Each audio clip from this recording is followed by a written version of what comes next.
ऐकायला श्रोते उपस्थित राहतील की नाही, उपस्थित राहतील तर त्यांची ऐकण्याची मानसिकता राहील की नाही, की बळजबरीनं बसवण्यासाठी आपण बसू. परंतु बरं झालं गडवेसर आले, वातावरण हलकं झालं आणि म्हणून मी आता गाडा पुढे नेऊ शकतो.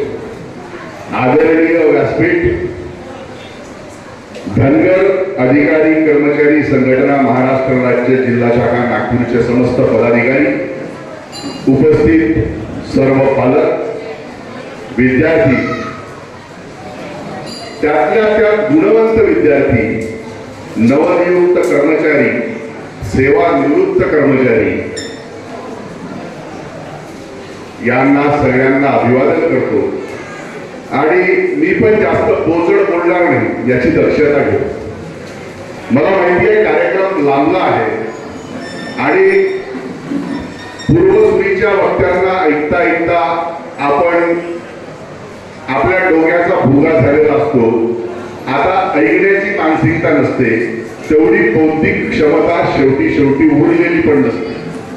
आणि म्हणून मी पण जरासं आडवळणारं जाणार आहोत, थोडंसं हलकं जाणार आहोत आणि म्हणून खूप जास्त मोठमोठ्या शब्दांचा वापर पण टाळणार आहोत. आता इथे बरंच विवेचन झालंय. एमपीएससी, यूपीएससी, त्याच्यानंतर वैद्यकीय क्षेत्रातील संधी, स्पर्धा परीक्षेत इंग्रजी विषय कसा हाताळावा, संगीत, साहित्य, कला या विषयांबद्दल स्पर्धांमध्ये काय महत्व आहे, हे सगळे विषय होऊन गेले. हे सगळं खरं मान्य आहे. पण मग हे होते कसं हा प्रश्न तुम्हाला पडला असेल. MBBS व्हावं, MBA करायचं आहे, आर्किटेक्चर करायचं आहे, UPSC, MPSC करायची आहे, पण ते कशी करायची हा मूलभूत प्रश्न आहे. आता मला मी एक प्रश्न इथं म्हणजे जे जमलेले विद्यार्थी आहे, जे आदरास आणि सत्कारास पात्र आहे, याचा अर्थ ते खरोखर गुणवंत आहे. 10वी 12वी पासून ग्रॅज्युएशन पर्यंतचे संपूर्ण मुलं आहेत. मी एकच प्रश्न करतो, आपण संवादात की एक साधं उपकरण आपल्याला मोबाईल किंवा लॅपटॉप विकत घ्यायचा आहे. माझा प्रश्न असा आहे की मोबाईल आणि लॅपटॉप घ्यायचा असल्यानंतर आपण पहिली कृती कोणती करतो? पहिली कृती मला फक्त उत्तर द्या. सर्वात पहिले आपण काय करू? काय करू आपण? मला त्या विद्यार्थ्यांपासून या प्रश्नाचं उत्तर अपेक्षित आहे. तू सांग बेटा, आपण काय करू? आपल्याला मोबाईल किंवा लॅपटॉप घ्यायचा विकत, काय करशील?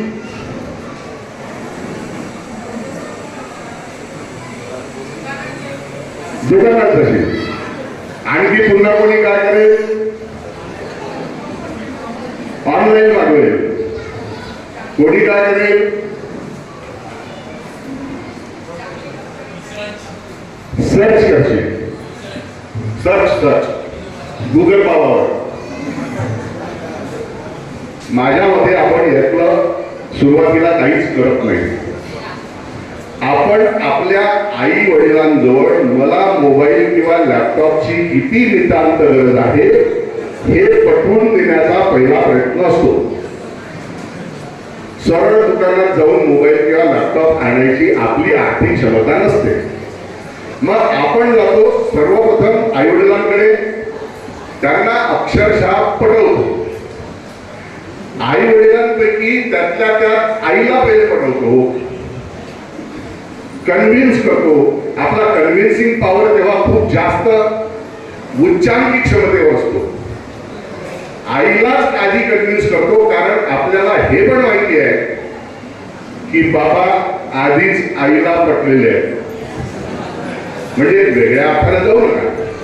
म्हणजे आईचं म्हणणं बाबांना पटल्याशिवाय राहत नाही, हे आपल्याला चांगलं माहिती असतं आणि म्हणून आपण आई वडिलांना अगोदर कन्व्हिन्स करतो, बरोबर.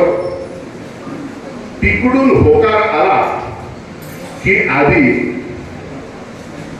कोणता लॅपटॉप चांगला आहे, कोणता मोबाईल चांगला आहे, किती GB रॅम आहे, किती मेगापिक्सल आहे, कोणकोणते फीचर्स नवीन कोणकोणत्या कंपनीनं त्यात दिलेले आहेत, कोणत्या कंपनीच्या नवीन फॅसिलिटीज कोणत्या लॅपटॉप मध्ये आहे, हे 10-5 दुकानं हिंडून गुगल सर्च करून आपण हे सगळे प्रयत्न करतो.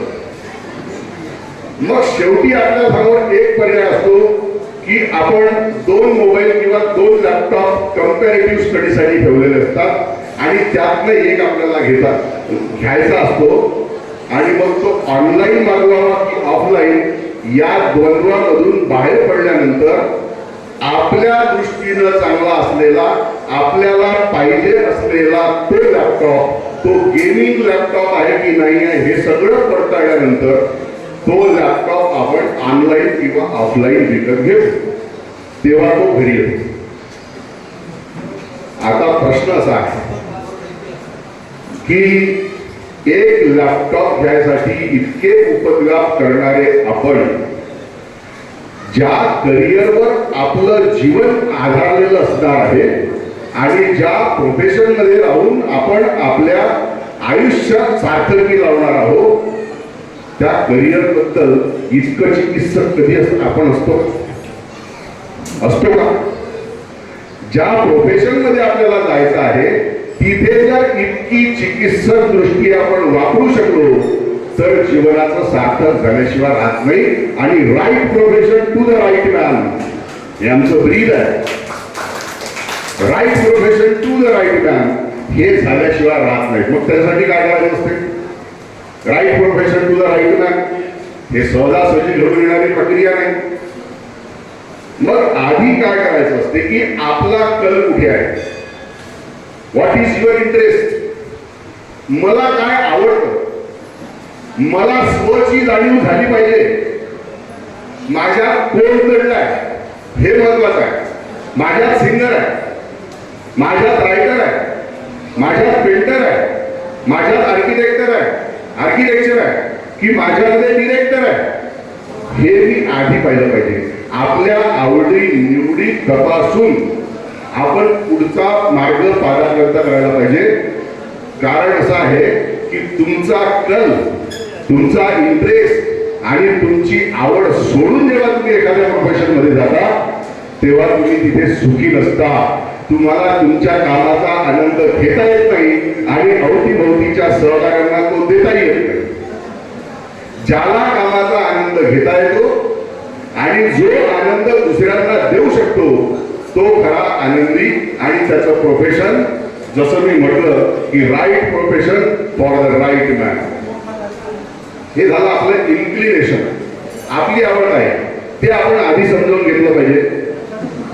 मग ज्या क्षेत्रात आपल्याला जायचं आहे तिथे संधी किती आहे, स्कोप आहे की नाही याचाही विचार झाला पाहिजे. नाहीतर आपण तो कोर्स करून टाकायचा, तो अभ्यासक्रम करून टाकायचा, त्याच्यामध्ये 4 वर्ष वाया घालवायची आणि नंतर विचार करायचा की तिथे स्कोपच नाही, सॅच्युरेशन झालेलं आहे, नोकरी जागा नाही, गव्हर्नमेंटने बंदी आणली, आणखी काही याचाही विचार आधी करायला पाहिजे. पुन्हा एक विचार प्रवाह असा आहे की फ्रेंड्स, फॅमिलीज, पॅरेंट्स, खऱ्या अर्थानं पालकांची जबाबदारी आहे की त्यांनी आपल्या पाल्याला ओळखलं पाहिजे. त्याच्यामध्ये काय आहे, कोणते कलागुण आहेत, त्याचा कल कुठं आहे, त्याला कॉमर्सला जायचं आहे, सायन्सला जायचं की आर्ट्सला जायचं आहे. एक गोष्ट सांगतो, मुंबईला डिप्लोमा करत असताना जसं CA लोकांचं आर्टिकल्चर असते, जसं MBBS लोकांचं इंटर्नशिप वगैरे असते, तसं आमचं पण एक इंटर्नशिप होतं. म्हणजे लोक यायचे आणि ती गव्हर्नमेंटची संस्था होती, आम्ही त्यांचं काउन्सिलिंग करायचो. तर एक पॅरेंट्स जोडपं आलं आणि ते आणायचे माझ्याकडे. आम्ही 17-18 लोक होतो. आम्ही ते वाटून घेतले होते त्यांचे फॉर्म्स. टेस्ट झाल्या, सगळं झालं आणि रिझल्ट लावल्यानंतर त्यांना बसवलं. हे जोडपं प्रथितयश डॉक्टर होतं, पती पत्नी दोघंही पेशाने डॉक्टर, त्यांचं चांगलं स्वतःचं क्लिनिक आणि प्रॅक्टिस चांगली रन असलेली. आता त्यांची मुलगी जी 12वीला होती,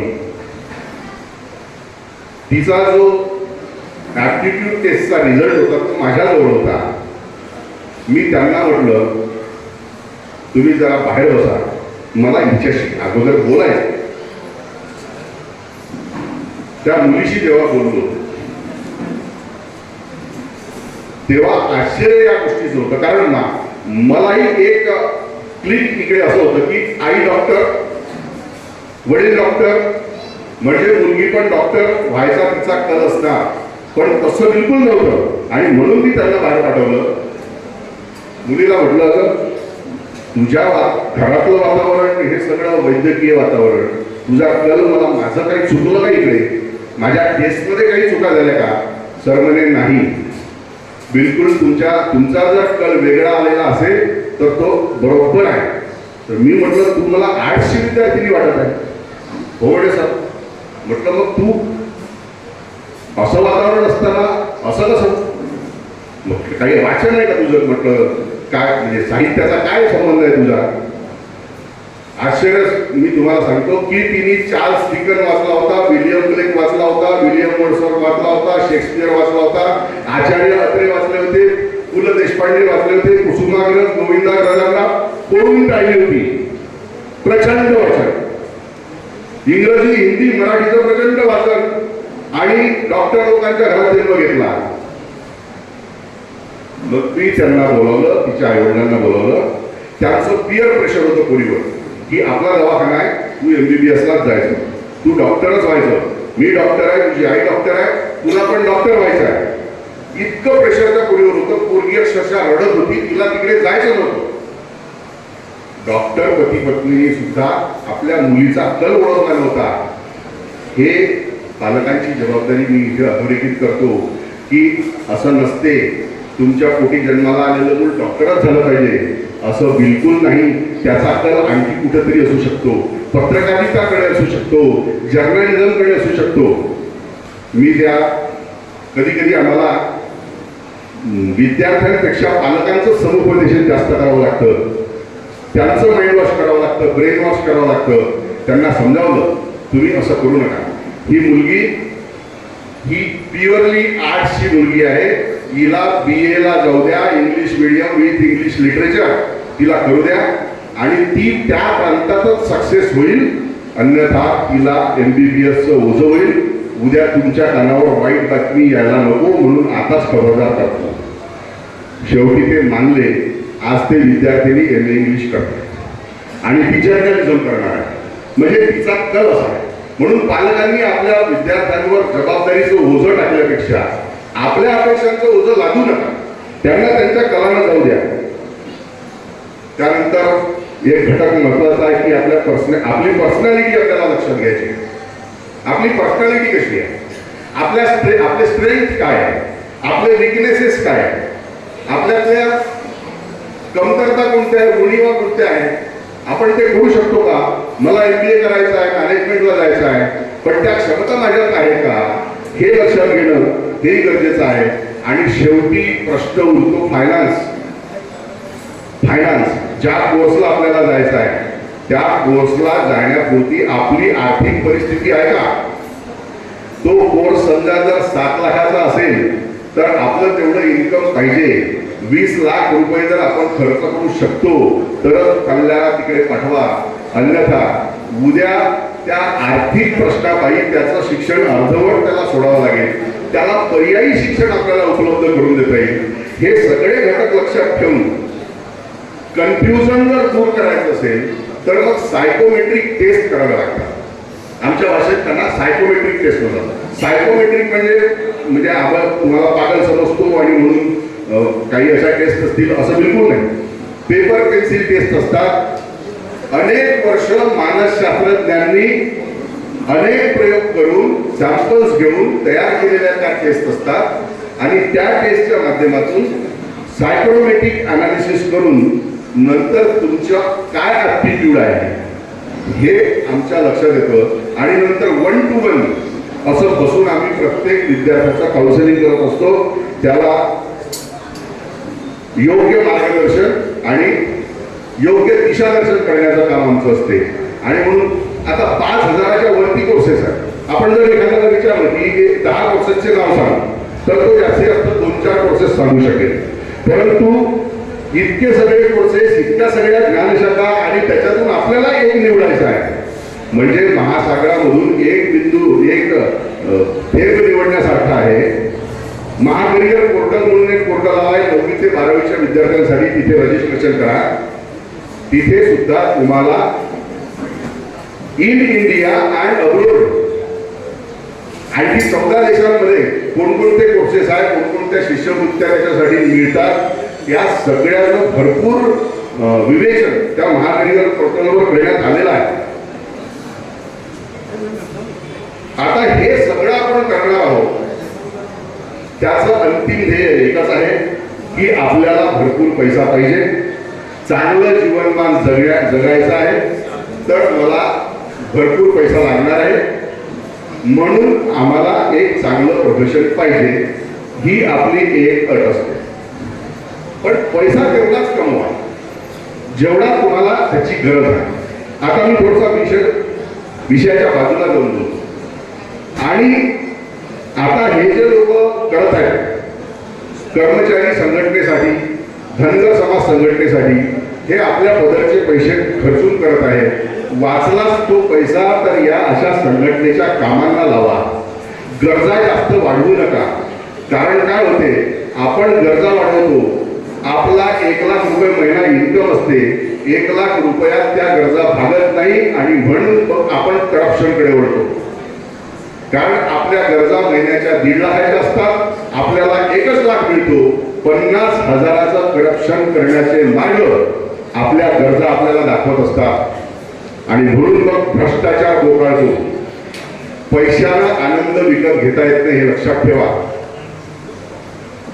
पैशानं आनंद विकत घेता आला असता, पैशानं सगळे सुख विकत घेता आले असते, तर सर्वात म्हणजे सर्व श्रीमंत लोक, भारतातले सर्व श्रीमंत लोक सगळे सुखी राहिले असते. पण असं चित्र नाही. श्रीमंत लोकांना रडताना पाहिलेला मी शिर्डीला जाताना, शिर्डीला तिथे माथा टेकताना पाहिलं, मागणं मागताना साईबाबांना बघितलं की देवा माझ्याकडे सगळं आहे, उच्च पदस्थ बसायला खुर्ची चांगली आहे, पण बसता येत नाही खुर्चीवर. मला किमान बसण्यायोग्य त्या लायकीचं कर. असं मागणं मागताना आपण श्रीमंतांना बघतो. एक माणूस होता, रटाळ करणार नाही तुम्हाला, डॉक्टरकडे जायचा, त्याची समस्या होती, त्याला झोपच येत नव्हती. झोप आली पाहिजे म्हणून डॉक्टरची औषधं सुरू होती. डॉक्टरने त्याला ट्रीटमेंट सुरू केली. 1 महिना, 2 महिने, 3 महिने झाले, झोपेची समस्या, त्याचं निराकरण झालं नाही. तो कंटाळला, डॉक्टरही कंटाळले.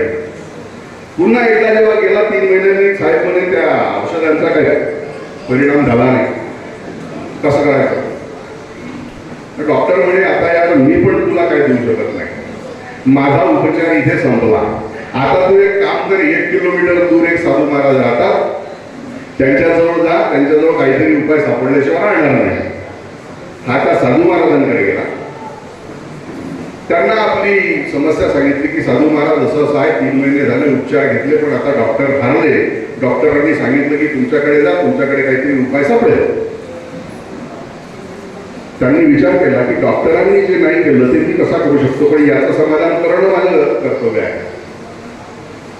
साधू महाराजांनी त्याला सांगितलं, म्हणजे एक काम कर, ज्याला चांगली झोप येते त्याचा शर्ट घाल,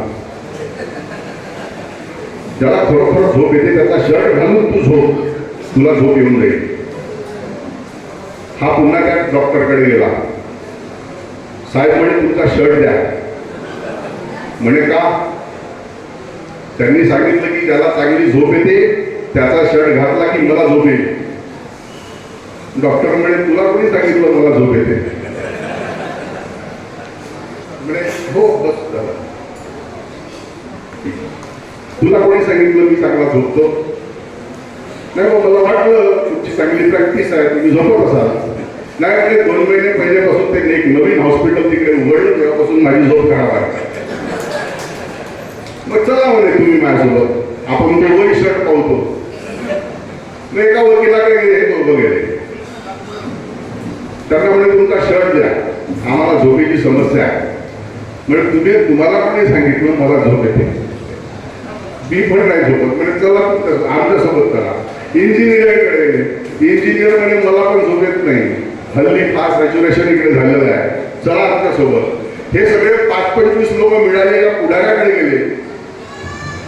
तुमचा शर्ट द्या म्हणे 5-25 लोकांना, सगळे आम्ही सगळे अशी फरक ही समस्या आहे. तुम्हाला कोणी सांगितलं म्हणे मी चांगला झोपतो? 2 महिने झाले म्हणे इलेक्शनला, आता वाट पाहून राहिलो की तो खर्चा कसा निघेल. मंत्रीपदाचं गाजर दाखवल्या जाते पण अजून झालो नाही.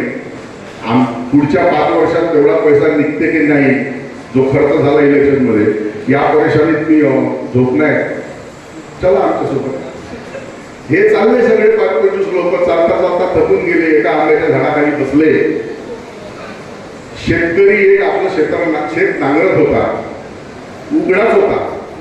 त्यानं शेत नांगरलं, मशागत केली, दुपार झाली, बैल सोडले, आंब्याला बांधले, एक डुबकी मारून जवळच्या विहिरीतून आला. शिदोरी होती बायकोने आणलेली, 2 भाकरी मस्त खाल्ल्या, झोपला. 2 मिनिटात गाळ झोपी गेला. हे सगळे बघत होते की हा किती सुखी आहे, याचाच शर्ट आपल्या कामाचा आहे, याला झोपायला. त्याला गदा हलवलं, उठवलं. म्हणे उठ. तर म्हणे काय झालं? म्हणे आम्ही 25-30 लोक आहोत, तू आम्हाला सगळ्यांना एक शर्ट दे. म्हणे का? आम्हाला तुझ्यासारखं झोपायचं आहे.